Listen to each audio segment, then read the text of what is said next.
ઉમરેઠના પણસોરામાં ગ્રામ પંચાયત અને વેપારી વચ્ચે ખટરાગ. સિવિલ કોર્ટ ઉમરેઠના દાવા હુકમ બાદ કેબિન ફરી મુકાયું. આણંદ તારીખ 17 ઓગસ્ટ 2026. ઉમરેઠ તાલુકાના પણસોરા ગામમાં વર્ષ 1984ના ગ્રામ પંચાયતના ઠરાવથી ફાળવવામાં આવેલ કેબિનને લઈને ગ્રામ પંચાયત અને વેપારી વચ્ચે વિવાદ સર્જાયો છે. સિવિલ કોર્ટ ઉમરેઠમાં મામલો પહોંચ્યા બાદ કેબિન ફરી મુકાતા સમગ્ર મુદ્દો ચર્ચાનો વિષય બન્યો છે. મળતી માહિતી મુજબ પણસોરા ગામના સિરાજભાઈ વોહરાને વર્ષ 1984માં ગ્રામ પંચાયત દ્વારા 15 બાય 10 ફૂટનું કેબિન મૂકી ધંધો કરવા માટે ભાડાપટ્ટે જગ્યા ફાળવવામાં આવી હતી. સમય જતાં કેબિન જર્જરિત બનતા વેપારના માલ સામાનમાં રક્ષણ માટે એક ઈંટનું પાર્ટીશન કરી દુકાનનું સ્વરૂપ આપવામાં આવ્યું હતું. આ વ્યવસાયી પરિવારનું ગુજરાન ચાલતું હોવાનું જણાવ્યું છે.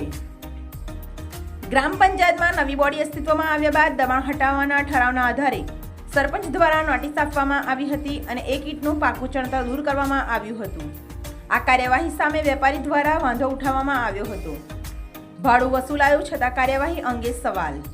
મુદ્દાનો મહત્વનો પાસો એ છે કે એક તરફ કેબિનનું પાકું ચણતર દૂર કરવામાં આવ્યું હતું, જ્યારે બીજી તરફ પણસોરા ગ્રામ પંચાયત દ્વારા સિરાજભાઈ પાસેથી વર્ષ 2026 સુધીનું ભાડું વસૂલ કરવામાં આવ્યું હોવાનો દાવો કરવામાં આવ્યો છે, જેના કારણે પંચાયતની કાર્યવાહી અને ભાડા વસૂલાત અંગે સવાલો ઉઠી રહ્યા છે. વેપારીએ સિવિલ કોર્ટનો દરવાજો ખખડાવ્યો. પંચાયતની કાર્યવાહી સામે સિરાજભાઈ વોહરાએ સિવિલ કોર્ટ ઉમરેઠનો આશરો લીધો હતો.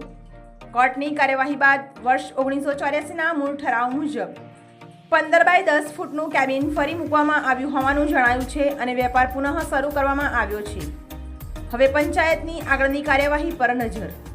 હવે જોવાનું એ રહેશે કે વર્ષ 1984ના મૂળ પંચાયત ઠરાવ તથા કોર્ટની કાર્યવાહી બાદ પણસોરા ગ્રામ પંચાયતની વર્તમાન બોડી અને સરપંચ દ્વારા કઈ કાર્યવાહી કરવામાં આવે છે. મામલે કાયદેસરની પ્રક્રિયા અને ઉપલબ્ધ દસ્તાવેજોના આધારે આગળની સ્થિતિ સ્પષ્ટ થશે. આ સમગ્ર મુદ્દો હાલ ઉમરેઠ તાલુકામાં ચર્ચાનો વિષય બન્યો છે. જો કે પંચાયત તરફથી સત્તાવાર સ્પષ્ટતા અથવા કોર્ટના હુકમની સંપૂર્ણ વિગતો સામે આવ્યા બાદ જ સમગ્ર મામલાની સ્થિતિ વધુ સ્પષ્ટ થઈ શકશે.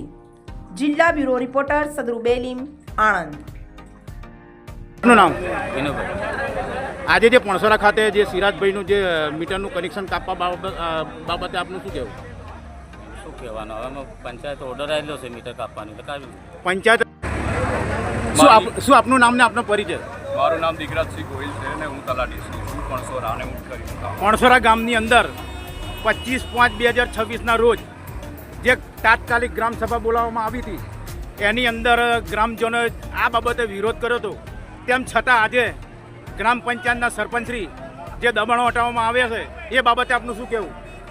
એમણે જે દબાણ હટાવ્યું છે, એમની જે સત્તા આવેલી છે કે પંચાયત ધારા 1993ની કલમ નંબર 105/2/6 હેઠળ એમણે એને સત્તાનો ઉપયોગ કરીને એમણે દબાણ દૂર કરેલ છે. ગ્રામ પંચાયત પણસોરાની બોડી છે.